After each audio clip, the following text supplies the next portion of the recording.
이 악인에게 자꾸 끌리는 분들이 계세요. 이 악인에게. 이 악인에게 계속 끌려가지고 그 사람들이 자기 인생에 오는 걸 막아내지를 못하는 분들이 계시거든요. 대표적으로 어떤 사람들이 그러느냐. 첫 번째로 제일 중요합니다. 외로운 사람들이에요. 예. 실제로 나쁜 사람들한테 피해를 본 분들의 상당수가 바로 뭐냐. 어린 시절에 외로움을 강하게 경험했고 그 기간이 길었던 경우가 많습니다. 외롭다라는 게 무슨 뜻인가요? 사람을 많이 안 만나봤다는 뜻이죠. 그래서 사람을 많이 안 만나봤기 때문에 이 사람이 떠나면 다음 사람이 온다는 걸 생각을 못 하시는 거예요. 사람을 많이 만나본 사람들은 헤어질 때 아낌없이 좋아하고 좋은 관계가 있다가도 헤어져야 하고 그 다음에 어쩔 수 없이 이별을 할 때 그때 상대방을 괴롭히지 않습니다. 그리고 본인 자신도 그래 더 좋은 사람을 만나야 되겠다. 이게 깨끗이 있는 것과는 좀 다른 거죠. 헤어짐을 인정하는 거예요. 그냥 우리는 지금 헤어지는 거예요. 그런데 이 외로움이 강한 분들은 그리고 외로움을 많이 경험했던 분들은 그걸 못하는 거예요. 그래서 이제 나쁜 관계도 계속 유지하고 심지어는 도피를 하는 그 관계로 도피하는 경우가 있다는 거죠. 이게 우리 인간에게 있어서 굉장히 안 좋은 일이라는 거예요. 두 번째로 악인을 자꾸 의식 무의식적으로 필요로 하는 분들이 계세요. 예를 들어서 정말 질 나쁘거나 못된 직장 상사. 이 직장 상사를 보고도 떠나질 못하는 겁니다. 자, 왜 그런지 아십니까? 얘가 직장 상사니까 이 사람이 능력은 더 있는 거예요. 20대나 특히 30대처럼 청년기에는 굉장히 질이 안 좋고 나쁜 사람인데 불구하고 나의 사회적 경험이 적으니까 그렇게 나이 많아지면서 자연스럽게 가지는 능력이 부러운 거예요. 그래서 이런 경우에 이 사람을 떠나질 못하고 계속 그 사람에게 붙어 있습니다. 이건 정말 안 좋죠. 왜? 그런 인간들은 반드시 이런 질이 안 좋은 직장 상사는 반드시 자기가 저지른 나쁜 짓의 공범으로 나를 만들 가능성이 크거든요. 뭘 모른 척해. 내가 원래 이런 사람인 거 알고 있었잖아. 다 알면서 왜 이래? 이런 사람들. 실제로 자기 민낯이 들어갈 때 다 알면서 왜 그래? 알면서 뭐에 모른 척하고 있어. 이런 식으로 얘기를 하는 사람들 치고 단 한 케이스도 저는 예외적인 케이스 없이 다 나쁜 사람이었어요. 나쁜 선배죠. 자, 근데 세 번째가 있어요. 이건 나이가 젊은 분이든 아니면 상당히 나이가 있는 분들이든 가리지 않고 나타나는 유형입니다. 이게 바로 이른바 에코이스트예요. 이른바 네타시오 증후군. 에코이스트는 나르시시스트랑 정반대예요. 뭐냐? 뭔가 잘못되면 생각도 안 하고 내 잘못이라고 얘기를 해요. 진짜로 뭐만 해도 자기가 뭘 잘못했나를 먼저 생각해요. 그러니까 남한테 피해 주는 걸 너무 싫어하기 때문이기도 그렇죠. 이 모든 것들을 자기 책임이고 그렇기 때문에 상대방의 나쁜 짓에도 내가 혹시 부족해서 이런 일이 벌어지는 게 아닌가라고 생각하는 이 에코이스트는 그렇기 때문에 오로지 자신만을 생각하는 이 나르시시즘에 사로잡힌 나르시시스트에 대해 가장 착취당하기 쉽겠죠. 가장 먹잇감 되기 쉽겠죠. 자, 그렇다면 이 크레이그 마르켄 교수가 만든 에코이스트 체크리스트가 준비되어 있으니까 이걸로 한번 우리가 살펴보자고요. 네. 주목받는 것을 싫어한다.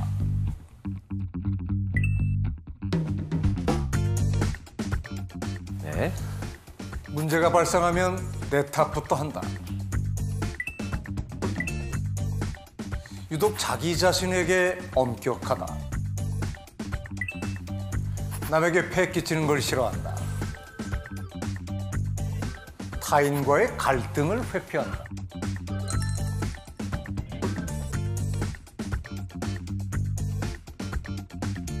자, 여기서 5개 이상 나온 분들 한번 손 들어주십시오. 네. 보세요. 벌써 한 30%, 20에서 30% 정도 손 드셨잖아요. 내리시고요.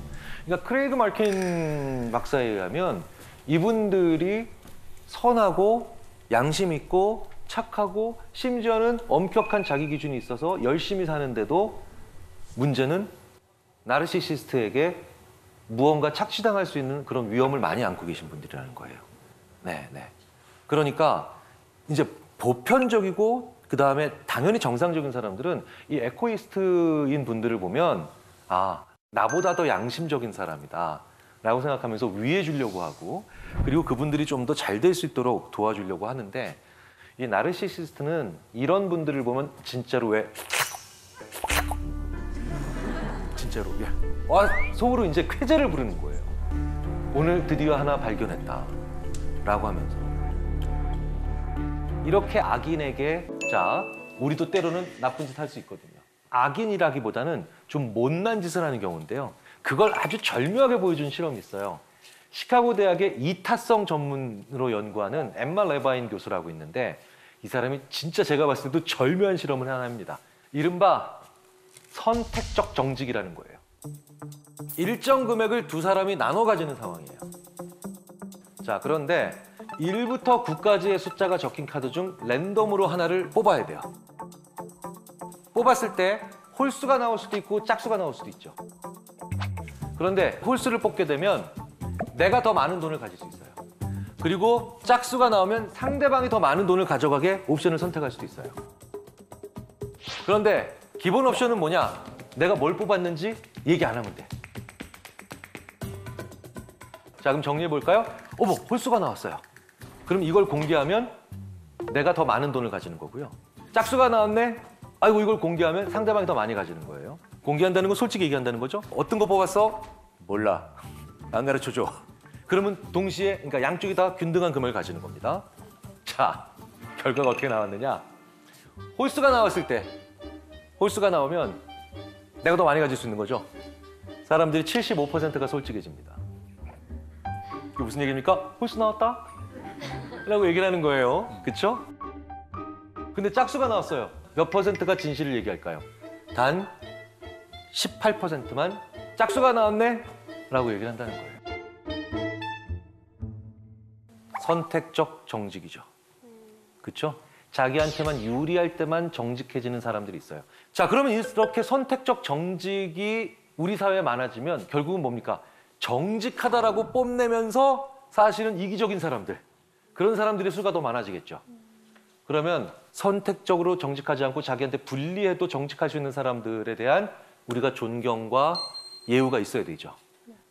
그 사람들이 누구예요? 대부분의 경우 내부 고발자 아닐까요? 그래서 꽤 많은 심리학자들이 그 사회가 내부 고발자를 대하는 자세를 보면 그 사회의 수준이나 정의의 정도를 알 수 있다라고 얘기를 하는데 그런 면에서 우리는 정말 아직도 좀 갈 길이 있다, 갈 길이 있다는 생각을 좀 합니다. 세 번째로 우리가 악해질 때가 의외의 순간이 있어요. 자, 이거 그냥 지나갈 수 없죠. 준비하십시오. 자기도 모르게 못난 행동 나와서 정말 민망해졌다. 저는 배가 고프면 배고파라는 얘기만 거의 한 10만 번 한다는 얘기를 많이 들어요. 남의 얘기를 아니 화는 안 내는데 남의 얘기를 안 들어요. 계속 배고프다는 네네네. 얘기만 해요. 배고파. 밥 먹자, 네, 배고파 이 얘기만 계속해요. 네네네. 훨씬 낫네요. 저는 실제로 화를 내거든요. 근데 또 반대로 해서 전 배부르면 바로 온순해져요. 네. 그래서 대판 부부싸움을 한 2시간 한 적이 있었는데 유학 시절에 비빔국수에다가 계란 3개 딱 넣고 만들어주니까 제가 또 먹으면서 그래 뭐 별일 있어? 바로 풀어지니까 그날 밤 제 아내의 일기에 적혔더라고요. 단순한 것 딱 이렇게. 대부분 사람들이 못난 짓 할 때 나중에 이제 이런 느낌이죠. 아, 내가 그때 왜 그랬지? 바보처럼. 대표적인 게 바로 그게 지쳐있을 때입니다. 지쳐있으면 사람들이 자주 했던 못난 행동, 즉 습관. 사실 좋은 습관도 마찬가지지만 습관이 나오거든요. 그래서 사람들이 지쳐있을 때 면접 들어가면 그렇게 습관들을 보여줘요. 오후 3시 넘어서 면접 들어온 이 지원자들은요. 이성과 논리는 멀쩡한데 그래서 대답은 잘하는데 진짜 특이한 행동들을 보입니다. 10명 중에 3명이 들어오자마자 다리를 꽈요. 이게 이분들 습관이에요. 10명 중에 2명이 들어오자마자 턱을 대고 자기가 면접을 진행해요. 10명 중에 1명은 나가면서 불을 끄고 나가요. 이게 습관이에요. 그건 예의 바른 거 아니에요? 이건 좋은 습관이네. 좋은 습관이네요. 좋은 습관이네요. 네, 못난 짓이 아니네. 우리나라에 왜 보복운전, 난폭운전이 많으냐? 지쳐있는 상태에 들어가서 운전을 하기 때문에 그런 행동들을 누르지를 못하는 거예요. 보통 회복 탄력성이라는 게 있어요. 회복 탄력성 좋은 사람이 진짜 좋은 사람인 게 왜냐? 이 사람들이 나쁜 짓을 잘 안 해요. 회복 탄력성이라는 게 뭔가요? 좌절이 일어나도 다시 좀 올라오는 거죠. 근데 회복 탄력성이 떨어지는 사람들은 그런 게 뭡니까? 한 번 좌절이 오거나 실패를 하게 되면 더 이상 올라갈 수 없을 거라고 생각하니 거기서 부정한 일이 저질러져요. 지쳐있을 때 비윤리적인 일들이나 아니면 나쁜 못된 짓들이 나오잖아요. 그러면 회복을 잘 시켜야 되는데 회복이 잘 안 된다는 느낌이 언제 만들어지느냐? 시간이 없다. 기회는 없다. 특히 한국 사회는 너무 시간이 없다라는 얘기를 많이 해요. 너무 기회는 마지막이라는 얘기를 많이 해요. 네. 저는 이거의 가장 대표적인 게 바로 대학교 들어가는 나이를 만 19살로 못 박아놓고 그리고 난 다음에 19살 넘어서 20살에 들어가면 one fail, 재수예요. 재수가 영어로 번역도 힘들어요. 재수를 영어로 표현하기가 되게 어렵다니까요. 우리가 너무 피로했다는 거 한 번쯤 생각해 볼 필요가 있죠. 아, 화내는 거 제가 말씀을 드릴게요. 저도 이제 부부싸움 뭐 많이 하고 아이들한테도 많이 하는데 결국 화낸다는 거, 부부싸움도 화내는 거죠. 저는 부부싸움 할 때 늘 거울을 등집니다. 저는 거울을 등짐으로 인해서 제 아내는 저랑 싸우면서 저한테 화내는 자기 모습도 보게 돼요. 사람들이 자기 화내는 모습에 되게 낯설어해요.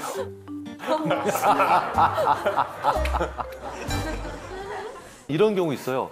프로야구 선수인데 꽤 된 얘기거든요. 저랑 친한 어떤 프로야구 선수 몇 분이 자기 상담받아야 될 것 같다고. 그래서 왜? 그랬더니 내가 봤을 때 내가 너무 미워. 스포츠 신문에서 심판한테 항의하는 자기 모습이 이틀 연속 나오니까 그거 보면서 자기가 봤을 때 너무 끔찍하더래요. 이런 놈이 다 있나? 자기가 화내는 모습을 거의 본 적이 없어요, 사진 속에서. 셀카 찍을 때 기분 좋을 때 찍잖아요. 좋은 데 가서 기분 더러워, 셀카. 이거 없잖아요. 이건 없다고. 네. 그래서 되게 낯설고 어색하고 그리고 심지어는 혐오스럽기까지 하죠. 실제로 악성 민원인들이 자꾸 와서 말도 안 되는 얘기하는 창구 뒤에 바로 민원인 상대하시는 분의 뒤에 거울을 놓고 효과를 본 경우도 있고요. 그러니까 화를 낼 땐 자기를 안 보기 때문에 그렇죠. 그래서 말을 나 중심으로 하시는 게 중요해요. 너 왜 그랬어?가 아니라 네가 그러니까 아빠는 화가 나. 네가 나를 화내게 만드는 게 아니라 아빠는 화가 나라고 얘기를 하시는 게 더 나아요. 나 중심으로 얘기를 하는 거죠. 그러니까 상대방의 원인 제공자처럼 상대방을 자꾸 만들면 계속해서 원망만 많아집니다. 그런데 나는 지금 슬퍼, 나는 지금 화가 나, 나는 지금 삐졌어, 나는 지금 속상해 이렇게 나를 중심으로 언어를 하면 상대방도 훨씬 더 나에게 맞춰주기 좋고 나도 상대방에게 좀 더 조절하기가 쉬워져요. 이제 아예 손절해야 될 사람들을 이제 알아봐야 되겠죠. 이게 악인인지 손절해야 되는지 아리송해. 이런 분들에 대해서 좀 고민하신 게 있으면 이제 질문을 좀 받아보겠습니다. 이제 주변에 자기 얘기만 하는 친구 있잖아요. 난 오늘 이래서 힘들었고 나 이래서 오늘 이런 사람 만나 너무 힘들었어. 이런 자기 얘기만 하소연을 많이 하는 친구가 있는데 그 친구를 만나면 그래서 기가 쫙 빨려서 오는 거예요. 뭔가 힘을 얻고 오고 싶은데. 일종의 이제 에너지 뱀파이어죠. 소위 말하는 대화 독점자라고 불러야 되는데 인간에게 있어서는 거울 유론이라는 게 있는데 거울 유론이 뭐냐? 상대방을 보면서 비슷해지거나 공감하거나 배우려고 하는 그런 거거든요. 그러니까 뭐냐? 세상에 와서 그런 계속해서 부정적이고 힘들고 괴로운 얘기만 하면 내 뇌도 그런 불행으로 가까이 같이 간다는 거예요. 그런 것 같아요. 이게 기운이 싹 빨려서 오더라고요. 뇌는 계속해서 실제로 엄청난 스트레스를 받아요. 그래서 사실은 친구 관계라면 너무 행불행에 관련된 얘기를 많이 한다는 것 자체는 좋은 건 아니에요. 사실 친구들끼리 있을 때 시시껄렁한 얘기, 쓸데없는 얘기, 무목적인 얘기, 의도 없는 얘기, 싱거운 얘기. 사실 이런 걸 할 때 사람들이 굉장히 리프레시가 많이 됩니다. 그러니까 사실 친구들은 왜 만나는 줄 아세요? 장난치려고 만나는 거예요. 근데 그런 얘기 하잖아요. 우리 친구들 만나면 야 우리 좀 도움되는 얘기 좀 하자 막 이러면서. 그럼 관련부나 자격증 소지자를 하는 거예요. 왜냐면 친구는 서로 교훈을 주려고 만난다기보단 서로 장난치려고 만나는 게 기본적인 겁니다. 장난을 치지 않는 인간들은 필연적으로 애착과 창조 두 가지를 다 망가뜨려요. 아무리 부부싸움을 심하게 해도 그 부부가 서로 장난을 서로 치잖아요. 그 부부는 오래 살아요. 근데 아무리 우리들은 서로 사랑해라고 해도 장난 안 치는 부부들 있잖아요. 위험한 거예요. 친구들도 마찬가지예요. 친구들끼리 앉아서 무슨 100번 토론할 거예요? 네. 뭐 시사저널, 시사 토론할 소소한 싱거운 얘기를 하라고 만나는 게 친구예요. 사실은 손절이라는 표현보다는 가급적 멀리하세요. 가급적 멀리하시는 게 제가 보기에는 더 좋습니다. 감사합니다. 네. 제가 보기에는 그저 착한 사람인데 가식적이라고 욕하는 친구 혹시 그건 무조건 손절. 착하다는 이유로 더 괴롭히는 애들이 있어요. 이건 진짜 나쁜 애들이에요. 소시오패스에 거의 준하다고 저는 봐요. 왜냐하면 소시오패스가 특히 권력지향적 소시오패스가 제일 싫어하는 사람들이 바로 뭐냐? 착한 사람이에요. 왠지 아세요? 자, 권력지향적 소시오패스들은 뭡니까? 힘을 잡는 게 최고의 정직이에요. 예. 그런데 사람들은 자기 생각과 반대 생각하는 사람을 위선적이고 거짓말쟁이라고 하잖아요. 그래서 이런 유형의 소시오패스들한테는 가장 위선적인 게 착한 사람들이에요.